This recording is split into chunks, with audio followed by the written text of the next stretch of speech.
Tatkala siksaan-siksaan tersebut semakin berat, Nabi SAW mengizinkan untuk berhijrah.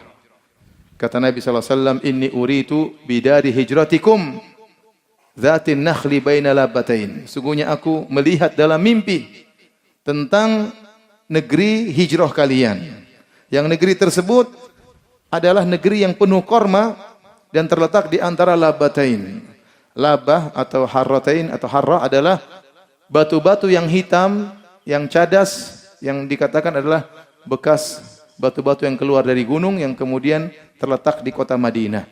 Sebelah timur dan sebelah barat. Harra Syarqiyah dan Harra Gharbiyah.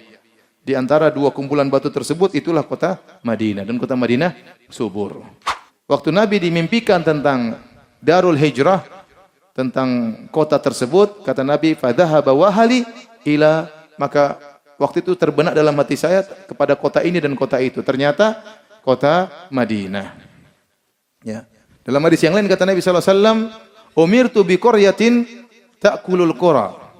Yaquluna Yathrib wa hiya al-Madinah."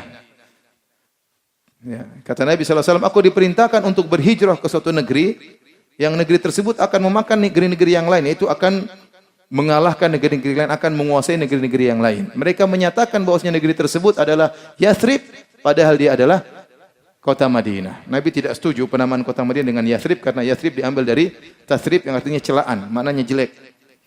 Maka kota Yathrib dirubah menjadi kota Madinah atau Taubah atau Taibah, dinamakan oleh Nabi SAW dengan nama-nama yang indah. Dalam riwayat, "Wa man arada an yakhruj falyakhruj." Kata Nabi, yang ingin hijrah silakan hijrah. Maka mulailah para sahabat berhijrah. Karena tidak bisa beribadah kepada Allah, terutama setelah paman Nabi Abu Thalib meninggal dunia. Maka tidak ada lagi yang membela Nabi SAW. Orang-orang kafir Quraisy semakin berani, jangankan kepada para sahabat, bahkan berani mengintimidasi Nabi SAW. Apalagi para sahabat. Apalagi para sahabat yang tidak punya kabilah yang kuat. Tidak ada yang membela mereka. Sehingga mereka, kata Nabi, yang mau hijrah silakan hijrah. Maka mulailah berangkat. Ada yang sendirian, ada yang sama istrinya, ada yang satu keluarga, ada yang rombongan. Mulailah kota Mekah sepi. Kota Mekah mungkin dulu penduduknya berapa? Taruhlah 300, 400, entah lebih atau kurang. Nah kalau 100 sudah pergi, sepi atau tidak? Sepi. Orang-orang musyrikin mulai lihat, tuh orang Islam pada kemana? Hilang semua.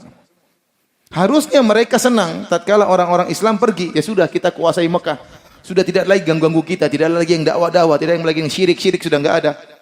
Sudah mereka pergi. Harusnya demikian.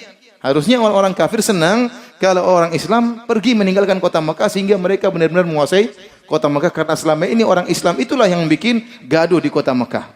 Mengharamkan ini, mengharamkan anu.